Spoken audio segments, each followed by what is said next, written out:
61வது திருநாமம் திரிதார நிருசிம்ஹா. இங்கே திரிதாரன்னு சொன்னால் ஒரு ஒலி, தார ஒலி, ஓங்கிய குரல். திரிதார 3 ஓங்கிய குரலுடையவர். அப்படின்னா 3 ஓங்கிய குரலுடையவர். யார் அசுரர்கள்லாம் எப்படி பெரும் குரல் எடுத்து சத்தம் போடுவாளோ அதை காட்டிலும் 3 குரலுடையவர். அவள் அசுரர்கள்லாம் வெறுமை இருக்குமா சத்தம்? நமக்கே அந்த கோரை பொருட்கள்லாம் முளைச்சி இப்படி மேலே கொம்பெல்லாம் முளைச்சி ஹாஹான்னு அட்டகாச சிரிப்பி சிரித்தி தானே இத்தனை நாளாக பார்த்துருக்கோம். ராட்சசாளாக இருந்தாலும் அசுராளாக இருந்தாலும் அவன் ஒரு சிரிப்பி சிரித்தா அதை போல் 3 மடங்கு ஒலி இவர் இடத்துல வருதான். அவன் ஓர் ஒலி அடித்தால் அதுக்கு மேலே 3 திரிதார நரசிம்மர். அந்த அளவுக்கு 3 மடங்கு ஒலி கொடுத்த நரசிம்மர். எப்போதும் இந்த 3 ஏன் 3 ஒலின்னு சொல்கிறார்னால், ஓம் நமஹா நாராயணாய 3 ஒலின்னு வச்சுங்க, திருமந்திரம் துவயம் சரமஸ்லோகம் 3 ஒலின்னு வச்சுங்க, அகார உக்கார மகாரம் 3 ஒலின்னு வச்சுங்க. அதே மாதிரி தத்துவத்ரயம் சித்து அச்சித்து ஈஸ்வரர்கள் 3 ஒலின்னு வச்சுங்க. 3 எழுத்ததனை முன்னெழுத்ததனால் முன்னெழுத்தாக்கி 3 எழுத்தை ஏன்னு கொண்டிருப்பார் கிரக்கனங்குடை என் புருடோத்தமன் இருக்கை. பெரியாழ்வார் கண்டமென்னும் கடிநகர் தேவப்பிரயாக் கங்கை கரையில் பாடுறார். 2 நதி அங்கே தான் வந்து கலக்கிறது. இந்த பக்கம் அலகனந்தா, அந்த பக்கம் பாகீரதி. ஒன்று அப்படி ஒரு மாதிரி இடம் பச்சையாக வரும், இன்னொன்று அடித்து புரண்டு செம்மண் வர்ணத்தில் வரும். அந்த 2 கலந்து காலை வச்சோம்னா நம்மளையும் அடிச்சுன்னு போடும். ஏதோ கரையில் நின்று சேவிச்சுட்டு நல்லா இருக்குது இப்படியே இருக்கணும் அப்படின்னு சொல்லிட்டு வரணுமே தவிர, அப்போ அப்பேற்பட்ட அந்த திவ்யக்ஷேத்திரத்துக்கு தான் பெரியாழ்வார் பாடிட்டு இருக்கார். 3 அடி நிமிர்த்து 3 நின்னான் காந்தடம் புதிழ்சூழ் கண்டவென்னும் கடிநகரேன்னு போச்சோம். அப்போ 3 எழுத்ததனை முன்னெழுத்ததனால் 3 அர்த்தங்களை பகவான் 3 உயர்ந்த ஒலிகளால் நமக்கு சொல்கிறாராம். 1 அனன்யார்க சேஷத்துவம், 2 அனன்ய சரணத்துவம், 3 அனன்ய போக்கியத்துவம். இதைத்தான் இந்த இடத்துல திரிதாரான்னு சொல்லணும். என் ஒருத்தனை தவிர நீ யாருக்கும் அடிமைப்பட்டவன் அல்லன். அனன்யார்க சேஷத்துவம், சேஷத்துவம்னு அடிமைத்தனம். அனன்யார்க சேஷத்துவம், பகவானை தவிர வேற யாருக்கும் அவன் அடிமை அல்லன். அனன்ய சரணத்துவம், பகவானுடைய திருவடியை தவிர வேறு யாரையும் அவன் பற்றத்தக்கவன் அல்லன். அது ஒன்று தான் சரணம், அது அனன்ய சரணத்துவம். 3 அனன்ய போக்கியத்துவம், அவனோட கூட அனுபவிக்கிறத தவிர மற்ற எந்த பிரயோஜனத்தையும் இவன் எதிர்பார்க்க வேண்டியவன் அல்லன். அப்போ அனன்யார்க சேஷத்துவ, அனன்ய சரணத்துவ, அனன்ய போக்கியத்துவங்கள்னு சொல்கிறோமோ இல்லையோ, இந்த 3த்தான் திருத்தாரான்னு பெருமாள் ஒலியோடு சொல்லிட்டு இருக்காராம். அகார உகாரம் அகாரம்னு சொல்லிக்கலாம், ஓம் நமஹா நாராயணாயன்னு சொல்லலாம். எல்லாமே இந்த சம்பிரதாயம் 3. அதனால தான் ராமானுஜரன் தன் கையில் திரிதண்டஹஸ்தம்னு சொல்ல முடியும். உபவீதினம் ஊர்துவபுண்டவந்தம் திரிதண்டஹஸ்தம் திரிஜகத் புண்ணியபலம். வேதாந்த தேசிகன் எதிராஜ சப்தத்தியில் சாதிக்கும்போது திரிதண்டஹஸ்தம்ங்கிறார். அப்போ கையில் எதுக்கு முக்கோல் பிடித்த முனிவர்னு சொல்கிறோமே. பற்பமெனத்திகள் பைங்கடலுந்தன் பல்லவமே விரலும் பாவனமாய பைந்துவராடை பதிந்த மருங்கழகும் முப்புரினூரோடு முன்கையிலேந்திய முக்கோல் தன்னடகும். அப்போ கையில் பிடிச்சிருக்கிறது முக்கோல். முக்கோல்னா சித்து அச்சித்து ஈஸ்வரர்கள்னு தத்துவத்ரயம். திரிதார நரசிம்மர் 61வது திருநாமம் பார்த்துட்டோம். அதுக்கப்புறம் திசோதச நரசிம்மனாய் 10 திருநாமம் சொல்ல போகிறார். 62 புரந்தர நரசிம்ஹா. புரந்தரன் இந்திரன். இந்திரனுக்கு அந்தராத்மாவாக இருக்கிற நரசிம்மன் புரந்தர நரசிம்மன். அர்த்தம் என்ன? இந்திரன்னு பொதுவாக ஒரு சப்தம் இருக்கே. இந்திராணின்னா யார்? இந்திரனுடைய தர்மபத்னி இந்திராணி. இந்திரா அப்படின்னு அவளுக்கு ஒரு பேர் உண்டு. நம்ம சம்பிரதாயத்தில் பேர் இந்திரான்னு வைக்கலாமான்னால் இந்திரான்னு வைக்கலாம், இந்திரான்னு வைக்கக்கூடாது. இந்திரான்னு வச்சா தேவேந்திரனுடைய தர்மபத்னி. அது இப்போ ஆருக்கு அதை பற்றி கவலை இல்லை. இப்போ அதுதான் அவர் லோகத்தில் அவர் இருந்துட்டு போகிறார். நம்ம இதுக்கு அவள் பேரை வச்சுக்க போகிறோம். நாம் வச்சுக்க போகிறது தேவி மகாலட்சுமி தேவி பேரை வைக்கிறோம், பெருமாள் பேரை வைக்க போகிறோம். அவளுக்கு பேர் இந்திரா லோகமாதான் தான் சாஸ்திரம் சொல்கிறது. ஏன் இந்திராங்கிறதுக்கும் இந்திராங்கிறதுக்கு என்ன வித்தியாசம்னால், இந்திர தர்மபத்னி இந்திரா. இந்திரான்னால் இது பரமேஸ்வர்டேன்னு தாத்து. இது என்றால் தமிழில், சம்ஸ்கிருதத்தில் சொல்கிறேன் இப்போ, இது பரமேஸ்வர்டேன்னால் அனைத்து ஐஸ்வர்யத்தையும் உடையவள் என்று பொருள். மகாலட்சுமின்னு அர்த்தம். அதனால தான் இந்திரான்னு இருந்தால் மகாலட்சுமி. ஆழ்வார் பாட்டில் பாடச்சே இந்திரலோகமாளும் அச்சுவபெருணும் வேண்டேன்னு பாசுரமோ இல்லையோ. இந்திரலோகமாளும்னு ஒரு சொல்லலை பாருங்க. இந்திரலோகமாளுங்கிறார். இது வேற. இந்திரலோகம்னு சொன்னால் சொர்க்கலோகம், இந்திரலோகம்னா வைகுந்தலோகம். இப்போ தொண்டரடிப்புடி ஆழ்வார் பாடிட்டு இருக்கிறது, அச்சுவபெருணும் வேண்டேன் அரங்கமான் அகருளானே, எனக்கு இந்திரலோகம் வேண்டான்னால் நாம சங்கீர்த்தனம் பண்ணுறதை விட்டுட்டு வைகுந்தம் வேண்டான்னு சொல்லிட்டு இருக்கார். இந்த ஒன்றுமில்லாத 3வது லோகத்தையே அவர் சொல்லிட்டு இருக்கார். அவர் ஒன்றும் இந்த சொர்க்கப்பட்டினத்தை பற்றி சொல்லவே இல்லை. ரம்பா திலோத்தமா ஊருஜி மேனகாவை பற்றி அவர் பாட வரல. அவர் சொல்லிட்டு இருக்கிறதெல்லாம் வைகுந்தம் வேண்டாம் பச்சமாமல போல் மேனி பவளவாய் கமலச்சங்கன் அச்சுதா அமரரேரே ஆயிரதம் கொழுந்தே என்னும் இச்சுவை தவிரையான் போய் இந்திரலோகமாலும் அச்சுவரனும் வேண்டேன். அதனால் பேர் வைக்கணும்னா மகாலட்சுமி பேர் வைக்கணும்னா இந்திரான்னு வைங்கோ. அதான் லோகமாதா இந்திராங்கிறதுக்கு அர்த்தம். அப்போ இந்திரன் இந்திரா அவனுடைய தர்மபத்னி, ஆனால் இந்திரா ஸ்ரீமன் நாராயணனுடைய தர்மபத்னி. அந்த இந்திரனுக்கே பகவான் அந்தராத்மாவாக இருக்காரோ இல்லையோ, அதான் புரந்தர சிம்ஹான்னு சொல்கிறார். இந்திரனுக்கு அந்தராத்மாவாக இருந்து ரட்சிப்பவர். எங்கே கண்டோம்? விருத்தராசுர வதத்தில் அது ரொம்ப வெட்ட வெளிச்சமாச்சு. எங்கோ இந்திரன் அபச்சாரப்பட்டுட்டான். அதனால் தொஷ்டாவுக்கு கோபம். தொஷ்டாவனுடைய பிள்ளைக்கு விஸ்வரூபன்னு பேர். இந்திரனுக்கு ப்ரஹஸ்பதி தான் எப்பவும் ராஜகுரு, அவர் தான் குரு. ப்ரஹஸ்பதி இடத்துலையும் அபச்சாரப்பட்டான். அவர் உனக்கு இனிமேல் குருவாக இருக்க மாட்டேன்னு சொல்லிட்டு போயிட்டார். அப்புறம் அப்படி விசாரிக்கிறச்சே பரவாயில்ல, தொஷ்டாவனுடைய பிள்ளை விஸ்வரூபம் இருக்கா, அவனை குருவாக வச்சுக்கோன்னு சொன்னான். சரின்னு அவரை குருவாக ஏற்றுனுட்டான். ஆனால் அவனுக்கு அசுர சம்பந்தம் உண்டு தாய் வழியில். அதனால் இவள் கொடுக்குற ஹவிஸ் எல்லாத்தையும் அங்கே ஒரு பாகம் கொடுத்துருந்தான். கோவம் வந்தது. மறுபடியும் தன் குலகுருவியை 3 தலையும் வெட்டி கொண்டுட்டான் இந்திரன். விஸ்வரூபனும் போயிட்டான். போன பிற்பாடு அதனால் ஏற்பட்ட பிரம்மஹத்தி தோஷத்தை எப்படி போக்குறது அப்படின்னு அவனுக்கு தெரியல. அதை போக்கும்போது தான் எல்லாம் வந்து அதுக்கப்புறம் அந்த தொஷ்டா இந்திரன் தம் பிள்ளையை கொண்டுட்டானேங்கிறதுக்காக கோவம் வந்து விருத்தராசுரன்ற ஒரு பெரிய பூதமாட்டம் ஒன்று ஏற்படுத்தினான். அந்த விருத்தரனோட இந்திரனுக்கு சண்டை. எப்படி ஜெயிக்கிறது தெரியல. பகவானிடத்தில் போய் கேட்குறார். அப்பா அவர் சொல்கிறார், தத்யக்னு ஒரு மகர்ஷி இருக்கார், ததீச்சின்னு அவருக்கு பேர். போய் அவருடைய முதுகெலும்பை கடன் வாங்கு, அந்த எலும்பை வாங்கி ஒரு ஆயுதம் பண்ணியானா அந்த வஜ்ராயுதத்தை வச்சுன்னு விருத்தராசுரனை கொல்லலாம். அதனால தான் விருத்ரஹன் அப்படின்னு அவனுக்கு பேர் வந்தது. இந்திரனுக்கு விருத்ரஹன்றார். அந்த விருத்ராசுரனை கொன்றார்னா எப்போது? வஜ்ராயுதத்துக்கு அந்தராத்மாவாக இருந்து இந்திரனுக்கு இருந்து அவன் தேருக்கு அந்தராத்மாவாக இருந்து அவனை கொல்ற வரைக்கும் பார்த்துட்டு பேரை மட்டும் இந்திரனு கொடுத்தார். அப்போ இந்திர அந்தராத்மாவாக இருக்கிறது தானே விருத்ராசுர வதம் நடந்தது. அதைத்தான் புரந்தர நரசிம்மன்னு சொல்கிறார். அடுத்தது 63வது ஹுதவஹ நிருசிம்ஹா. அக்னிக்கு அந்தர்யாமியாக இருந்து கொண்டு ஏற்கனவே அக்னியாகவே இருக்காருங்கிறத பார்த்தோம். பிருத்திவி அப்பு தேஜஸ் வாயு ஆகாசமாகவே இருக்காருங்கிறதுக்கு அப்போ பார்த்தோம். இப்போ சொல்கிறது அந்தந்த தத்துவத்துக்கு ஏற்கனவே தத்துவங்களுக்கு அந்தராத்மா தத்துவத்தை சரீரமாக கொடுத்தவர். ஆனால் இப்போ சொல்லிட்டுருக்கிறது ஆங்காங்கு திக்கில் இருக்கிற பாலகர்களுக்கு அந்தராத்மாவாக இருக்கார். இப்போ இந்திரனுக்கு அந்தராத்மானா அவன் திக்பாலகன். ஒவ்வொரு திக்குக்கு பெருமாள் ரட்சிக்கிறதுக்கு ஒவ்வொருத்தரை வச்சிருக்கார். வடக்கே குபேரன், கிழக்கே இந்திரன், தெற்கே யமதர்மராஜன், மேற்கே வருணன். இந்த 4 பேருக்கும் பெருமாள் நரசிம்ம பெருமான் அந்தராத்மாவாக இருக்கார். அதே மாதிரி வடகிழக்கு தென்மேற்கு தென்கிழக்கு தென்மேற்கு எல்லா திசைகளுக்கும் இருக்கிறார். ஹுதவஹ நரசிம்மஹா அக்னிக்கு அந்தராத்மாவாக இருப்பவர். 64வது திருநாமம் பித்ருபதி நரசிம்மஹா. பித்ருபத்தின்னு யமனுக்கு பேர். எத்தனையோ பேர் யமதர்மராஜனுக்கு. அதில் பித்ருபதிங்கிற பேர் கொண்டு அவனுக்கு இவர் அந்தராத்மாவாக இருக்கிறார். பிரேதா வைத்தரணி சிந்துகு சியாது அலக்ஷ்மிஸ்து நைருதிஹி. அப்போ பித்ருபதி நரசிம்மன் யமனுக்கு அந்தர்யாமியாக இருக்கிறவர். என்ன தர்மராஜா பித்ருபதி சமவர்த்தி. இதெல்லாம் அமரகோஷத்தில் யமனுக்காக படிக்கப்பட்டிருக்கு. இந்த யமனே சூரியனுக்கு பிள்ளை. அதிதிப்பும் காஷ்யப முனிவருக்கும் சவிதாங்கிற சூரியன் பிறந்தார். அந்த சூரியனுக்கு சனைச்சரன் சனி பகவான் ஒரு குமாரன். சூரியனுக்கு சஞ்ஞாதேவி ஒரு மனைவி, சாயாதேவி ஒரு மனைவி. சாயாதேவிக்கு என்னென்ன பிள்ளைகள் பிறக்கிறா, சஞ்ஞாதேவிக்கு என்னென்ன பிறகள் பிறக்கிறா. அதில் தான் யமனும் யமியும் ரெட்ட குழந்தை. அதில் யமிங்கிறவள் தான் யமுனா நதி, யமன்கிறவர் தான் யமதர்மராஜன். இவா 2 பேரும் ரெட்ட குழந்தைகளாக பிறந்தவா. சனைச்சரன்கிறது சனி பகவான். என்ன இருக்கிறதுலையே மெதுவாக நகர்றவர் அவர் தான். ஒரு ராசியை தாண்டறதுக்கு 2.5 வருஷம் ஆகும். சந்திரன் ஒரு ராசியை தாண்டார்னால் ரொம்ப சீக்கிரம் ஒரு மாதத்துக்குள்ளே 12 ராசியும் தாண்டிடுவார். ஆனால் சூரியன் ராசி தாண்டார்னா ஒரு வருஷத்தில் 12 ராசி தாண்டுவார்.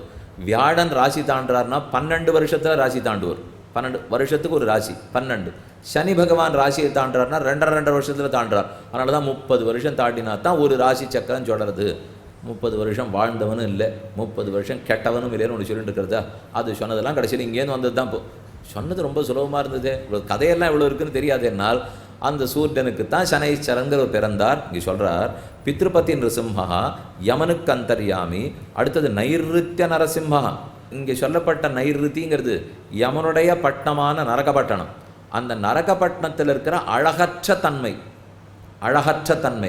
அலக்ஷ்மி அசோபா, அதுக்கு நிர்வாககனாக பகவான் தான் இருக்கார்.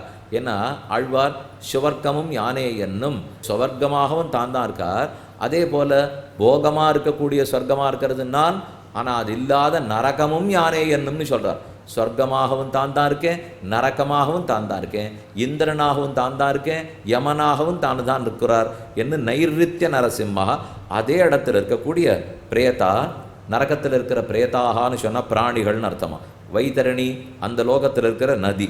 சிந்துகு சியாத்து அலக்ஷ்மிஸ்து நைரிதிகி, அங்கே இருக்கிற அலக்ஷ்மிங்கிறத நைரித்தின்னு சொல்லுவா. அலக்ஷ்மின்னு சொன்னால் சோபமற்ற தன்மை, அழகற்ற தன்மை. அதற்கும் அந்தராத்மாவாக இருக்கார். 66ஆம் திருநாமம் அபாம்பதி நரசிம்ஹா. அபாம் தண்ணீருக்கு, பதி யார்? சமுத்திரம். அப்போ சமுத்திரராஜனுக்கு அந்தராத்மாவாக இருக்கிற நரசிம்மர் அபாம்பதி நரசிம்ஹா. அடுத்த 67 சமீரணாதிப நரசிம்ஹா. சமீரணாதிபன் காற்றையும் ஆளக்கூடிய எம்பெருமான். அப்போ காற்றுக்கு அந்தராத்மாவாக இருக்கார். காற்று தேவதையை ரட்சிக்கக்கூடிய சக்தியே இவர் தான் அவனுக்கு கொடுக்கிறார், சமீரணாதிபர். அடுத்த 68 தெரியும், வித்தாதிபர். வித்தாதிபர்னா குபேரனுக்கு குபேர சக்தியை கொடுக்கிறவர், சொத்தையெல்லாம் கொடுக்கிறவர். குபேரனால் சொத்தை கொடுக்க முடியும், மற்ற சொத்தை கொடுப்பார். ஆனால் நரசிம்மனாலே தன்னை வேண்டுபவனுக்கு தன்னையே சொத்தாக கொடுக்க முடியும். எனக்கே தன்னை தந்த கற்பகம்னு ஆழ்வார் பாசுரம். கற்பக மரத்தின் இடத்துல போனோம்னா எதை கேட்டாலும் கொடுக்கும். நீ நம்ம வீட்டு தோட்டத்துக்கு வரியான்னு சொன்னால் சண்டை வந்துடும். வந்தது இல்லையா? பெரிய கபிலா பசு காமதேனு போய் இழுத்துன்னு போயிட்டார். விஸ்வாமித்திரர் எங்கிட்ட இருக்கட்டும்னு வசிட்டர் இடத்துலேருந்து கூப்பிட்டார். அன்னைக்கு வந்தது வம்பு. அதுக்கப்புறம் கடைசி வரைக்கும் 2 பேர் முக்காலோபனமே இல்லைன்னு ஆயிடுத்துப்போம். அதனால் காமதேனுடத்தில் எதை கேட்டாலும் கொடுக்கும், நம்ம வீட்டுக்கு வான்னு கூப்பிடக்கூடாது. கற்பக விரக்ஷத்தில் எதுவும் கொடுக்கும், நம்மக்கிட்ட வராது. ஆனால் பகவான் கற்பக விரக்ஷம்னால் வீட்டுக்கு வாரும்னு சொன்னால் ரொம்ப சந்தோஷமாக வந்துடுவார். யார் வீட்டுக்கு விட்டாலும் வராதோ இல்லையோ, அதைத்தான் எனக்கே தன்னை தந்த கற்பகம்னு ஆழ்வார் சாதிக்கிறார். அப்படி வித்தாதிப நரசிம்ஹா, குபேர நரசிம்மர். எங்கெங்கோ நாம் இப்போ குபேர யந்திரம் வாங்கி வச்சுருக்கோம், அதுக்கு பூஜையெல்லாம் பண்ணுறோம், என்னென்னமோ கொடுக்க போகிறதுன்னு நினைக்கிறோமே. பகவானை சேவிச்சிட்டோம்னால் வேண்டிச்செல்லாம் தரும் கோதிலா மணிவண்ணா. அந்த குபேரனையே கொடுக்கிறவர் ஆக்கினவர். மேலும் குபேரன் ஒரு பதவி வேணும்னா நீங்கள் முயற்சி பண்ண ஆயிடலாம். இப்போ வேணுமாண்ணா யாருக்கும் அதை கேட்க போகிறது இல்லையா? இப்போ அந்த பதவியை காத்துட்டு இருந்துச்சு, நம்ம இதுக்கு இந்த பதவியை கேட்டு போகிறோமா? அப்போ குபேரனுக்கும் அந்தராத்மாவாக இருக்கிற அவரை நம்ம ராமானுஜரை பற்றி நித்தியம் சொல்லிட்டுருக்கிறது. யோ நித்தியம் அச்சுத பதாம்புஜ யுக்மருப்ப வியாமோகதஸ்ததிதராணி திருநாய மேனே. அச்சுதன் திருவடியை தவிர மற்ற அத்தனையும் புல்லுக்கு சமம்னு சுவாமி இருந்திருக்கார். அப்படித்தான் சுவாமியினுடைய ராமானுஜ பக்தர்களும் இருக்க வேண்டும். அடுத்தது 69வது திருநாமம் பாகீரதி பிரிய நரசிம்மஹா. கங்கா பிரியன் அர்த்தம். பாகீரதினா பகீரதனால் கொண்டு வரப்பட்ட கங்கை. கங்கா பிரிய நரசிம்மன்னா புனித தீர்த்தத்தில் பிரீதி உடையவர். இவருடைய ஸ்ரீபாத தீர்த்தமாகத்தான் கங்கை நதியே பெருகி கொண்டிருக்கிறாள். அந்த கங்கை என்ன வாசகத்தாலே கடுவினை களைந்தடுகிற்கும்னு பெரியாழ்வார் சாதிக்கிறார். கங்கான்னு சொன்னாலே பாபம் போகும் இல்லையோ, நிருசிம்ஹான்னு சொன்னாலே பாபம் விலகிற சொல்லியோ. அதனால் கங்கா பிரியனாய் எப்போதும் பாகீரதி பிரிய நரசிம்மன் இருக்கார். 70வது பிரஷ்னி கர்ப்ப நரசிம்ஹா. பிரஷ்னி ஒரு தேவஸ்திரீ. கண்ணன் சொல்கிறார், வசுதேவருக்கு குழந்தையாக பிறந்த உடனே நீங்கள் ஏற்கனவே சுதபா பிரஷ்னின்னு இருந்தீர்கள், நீங்கள் 2 பேரும் என்னை குறித்து தவம் பண்ணீர்கள், 3 தடவை உங்கள் கர்ப்பத்தில் பிறக்கணும்னுட்டு. அதில் முதல் கர்ப்பம் பிரஷ்னி கர்ப்பனாக பிறந்தேன். அடுத்தது அதிதிக்கும் கஷ்யபருக்கும் வாமனமூர்த்தியாக பிறந்தேன். 3வது வசுதேவருக்கும் தேவகிக்கும் இப்போ உங்களுக்கு குழந்தையாக பிறந்திருக்கேன். இதைத்தான் திருகர்ப்பம். 3 கர்ப்பம்னு சொன்னாரோ இல்லையோ, அதில் அந்த பிரஷ்னி கர்ப்பனா பகவான் தான் அவதாரம் பண்ணியிருக்கார் என்பது பிரஷ்னி கர்ப்ப நரசிம்மர். 71வது திருநாமம் மானவக நரசிம்மர். மானவ மனிதன்.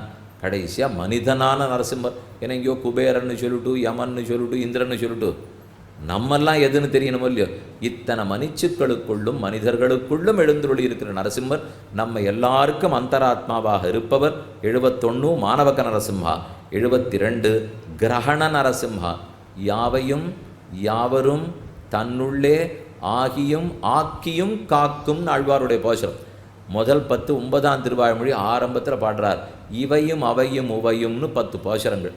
பகவானுக்கு ஆழ்வாருடைய உள்ளத்தில் அவர் திருமேனியில் ஏறி உட்காண்டுடணும்னு ஆசை. நேர வைகுந்தத்திலேருந்து நம்மாழ்வார் திருமேனிக்கு இறங்கணுமா. அப்படி வந்துட்டு ஆழ்வார் தாங்க மாட்டார்னுட்டு முதல்ல பூமண்டலத்தில் இறங்கினாராம். அதுக்கப்புறம் பாரதத்துக்குள்ளே வந்துட்டாராம். அதுக்கப்புறம் தமிழகத்துக்கு வந்தாராம். அப்புறம் திருநெல்வேலிக்கு வந்தாராம். அங்கேருந்து ஸ்ரீவைகுண்டம் தாண்டி ஆழ்வார் திணறிக்கு வந்தாராம். அங்கே புளியமரத்தடிக்கு வந்தாராம். ஏறி ஆழ்வார் மடியில் உட்காண்டாராம், இடுப்பில் உட்காண்டாராம், திருமார்பில் உட்காண்டாராம், அப்புறம் தோளில் உட்காண்டாராம், கண்ணில் உட்காண்டாராம், நெத்தியில் உட்காண்டாராம், உச்சியில் உட்காண்டாராம். 10 பாட்டு பாடிட்டார் ஆழ்வார். கண்ணனன் ஒக்கலையானே, கண்ணனன் நெஞ்சினுடானே, கண்ணனன் நாவினுடானே, கண்ணனன் கமலக் கண்ணனும் காண்பனவன் கண்களாலே அமலங்களாக விழிக்கும் ஐம்புலனும் அவன் மூர்த்தி, கண்ணனன் உச்சி உளானே நெற்றி உளானே என்ன ஆங்காங்கு பெருமாள் வரிசை ஏறுறார். ஆழ்வாருடைய திருமேனீரே ஏறுற பாசுரம் அது. அதில் சொல்கிறார், யாவையும் யாவரும் தன்னுள்ளே ஆகியும் ஆக்கியும் காக்கும். யாவையும், யாவைன்னு சொன்னால் அச்சித்து ஜடப்பொருள்னு அர்த்தம். யாவரும் அப்படின்னா சித்தான ஜீவாத்மான்னு அர்த்தம். யாவையும் யாவரும் தன்னுள்ளே, அதுதான் கிரகண நரசிம்மர். அச்சித்து சித்து ரெண்டையும் தன்னிடத்தில் கிரகிச்சுக்கிறார் இல்லையோ. அப்படின்னால் நம்ம சம்ஹாரம்னு சொன்னால் அழிப்பு, படைத்தல் காத்தல் அழித்தல்ங்கிறோம். அழித்தல்னு ஒன்று கிடையவே கிடையாது. அழித்தல்ங்கிறது என்ன பொருள்னா பகவானோட கரத்தல், பகவானுடைய திருமேனியோட ஒன்றுதல், அவ்வளோதான் அழித்தல். இந்த மண்டபம் கோபுரம் பிராகாரம்லாம் பிரளய காலத்தில் இப்படி இருக்காது. எல்லாம் போய் மூல பிரகிருதியாக பிரம்மத்தோடு போய் ஒட்டின்னு இருக்கும். அவ்வளவுதான் அழிப்பே தவிர வஸ்துவை அழிச்சிடவே மாட்டார் பெருமாள். இதைத்தான் கிரசிக்கிறார்னு சொல்லுவார். கிரசித்தல்னா அத்தனையும் தன்னிடத்தில் இழுத்தல், உமிழ்கிறார், அத்தனையும் தன்னிடத்தில் கிரசிக்கிறார். அப்போ தானே விருத்தி, தன்னுடைய சரீரத்தை கொண்டு ஹிராசம். இதைத்தான் கிரகண நரசிம்மர். சித்து அச்சித்து அனைத்தையும் தனக்குள்ளே ஆக்குகிறார். 73வது திருநாமம் பிரமண நரசிம்மர். பிரமண நரசிம்மர் ரெண்டு அர்த்தமாக சொல்லலாம். பிரமண நரசிம்மர் பிரகிருஷ்டமான மனசு, அதீத வேகத்தோட மனசு சுத்துறது இல்லையோ, அது சக்கரம் சுத்துறாப்புல மனசுன்னுவா. அந்த மனத்தை கட்டுப்படுத்தும் நரசிம்மர். ஏன்னா நரசிம்ம தியானம் பண்ணுறோம், யோக நரசிம்மராச்சே. யோக நரசிம்மராக யோகத்தில் உட்காண்டிருந்தாலே மனக்கட்டுப்பாடு தானே ரொம்ப முக்கியம். அப்போ பிரமண பிரகிருஷ்டமாக மனத்தை கட்டுப்படுத்திய நரசிம்மர். இல்லைன்னா பிரமண நரசிம்மர்னு சொல்லலாம். சுழல்கிற நரசிம்மர், எங்கும் சுழல்கிறார். பக்தனை ரட்சிக்கிறதுக்காக எங்கும் சுழலும் நரசிம்மர். 74வது கடைசி திருநாமம் ஆதார நிருசிம்ஹா. எங்கும் எதிலும் தானே ஆதாரமாக இருந்து ஜகத்தையே தான் தாங்குகிறார்ங்கிறதுனாலே ஆதார நரசிம்மர். நாமெல்லாம் ஆதேயமாக இருக்கோம், அவர் ஆதாரமாக இருக்கார். அனைத்தையும் தாங்குகிறார், உள்ளும் புறமும் வியாபித்து தாங்குகிறார்.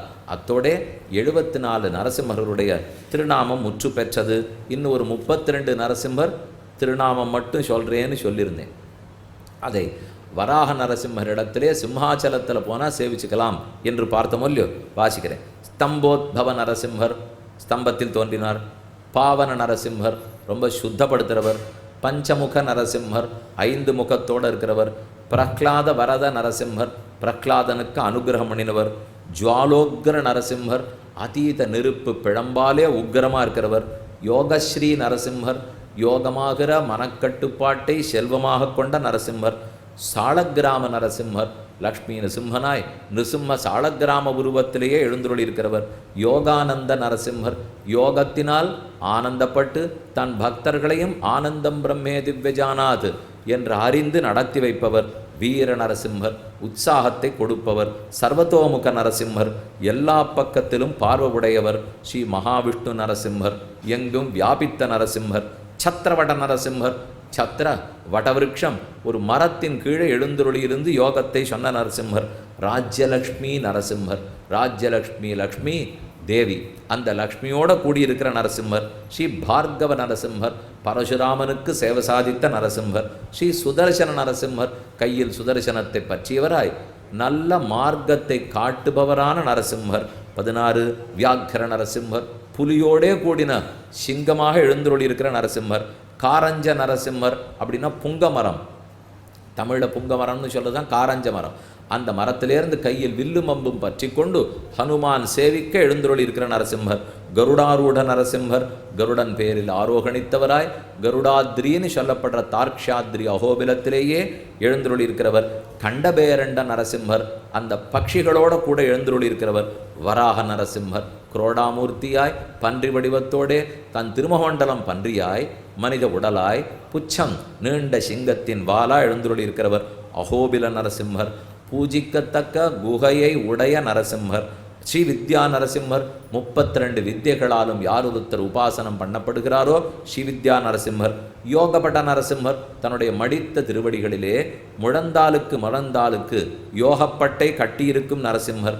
மா லோல நரசிம்மர், அதீத விளையாட்டாக லக்ஷ்மி தேவியோடே சேர்ந்து நல்ல நெஞ்சே நாம் தொழுதும் நம்முட நம்பெருமான் அல்லி மாதர் புல்கனென்ன 1000 தோழனிடம் என்ன லக்ஷ்மி நரசிம்மர் குரோடா நரசிம்மர் வராக பெருமானுடைய ஒரு பக்கம் பூமியை இடர்ந்தெடுத்தாருங்கிறதுக்காக வராக நரசிம்மர், பிரகலாதனை ரட்சிக்க போனதுக்கு வராக நரசிம்மர், இப்போது பூமாதேவியை இழந்து தன் மடியில் உட்கார்த்தின்றாருங்கிறதுக்காக குரோட நரசிம்மர், அபய நரசிம்மர், பயம் ஏற்படுத்துபவரும் அவரே, பயத்தை போக்குபவரும் அவரே.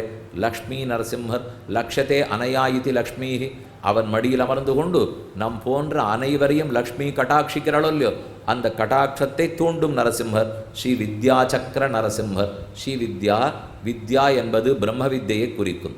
ஸ்ரீ வித்யான்னு சொன்னால் மகாலட்சுமி வித்தியை குறிக்கும். அதையே கொடுக்கும் நரசிம்மர். யோக வட லக்ஷ்மி சிம்மர், யோக வட்டமாய் லக்ஷ்மி தேவியோட கூடியே நன்னிறந்து யோகநீதி நண்ணுவார்கள் சிந்தையுடன்னு யாரெல்லாம் பகவான யோகத்தால் உள்ளத்தில் நிறுத்தியிருக்காளோ அவர்களுக்கு லக்ஷ்மி விசிஷ்டனா சேவை சாதிக்கிறவர்.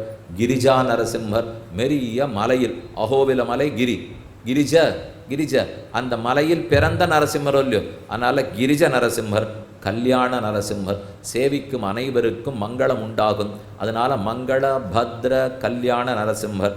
வராக லக்ஷ்மி நரசிம்மர், ஒரு பக்கம் வராக உருவத்தோடே அதே சமயத்தில் லக்ஷ்மியும் கூட சேர்ந்து எழுந்துருள பண்ணிக்கொண்ட வராக லக்ஷ்மி நரசிம்மர் என்னும் 32 திருக்கோலங்களோட அங்கேயே சேவை சாதித்து ஹிரண்யகசிபு முடித்தான், பிரகலாதனை ரட்சித்தான் என்பது சரித்திரம். இத்தோடு சிங்கப்பிரான் பெருமை அப்படிங்கிற அர்த்தத்தில் ஏதோ 1-2 விஷயங்களை கேட்கக்கூடிய பாக்கியம் கிடைச்சது. ஸ்ரீமன் மகாபூதபுரே ஸ்ரீமத் கேசவ யஜ்வனா காந்திமத்யாம் பிரசூதாய யதிராஜாய மங்களம் என்று ராமானுஜர் திருவடிகளுக்கு பல்லாண்டு மங்களம் பாடி அமைகிறேன்.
ननाथो ननाथः सदा वेङ्कटेशं स्मरामि स्मरामि.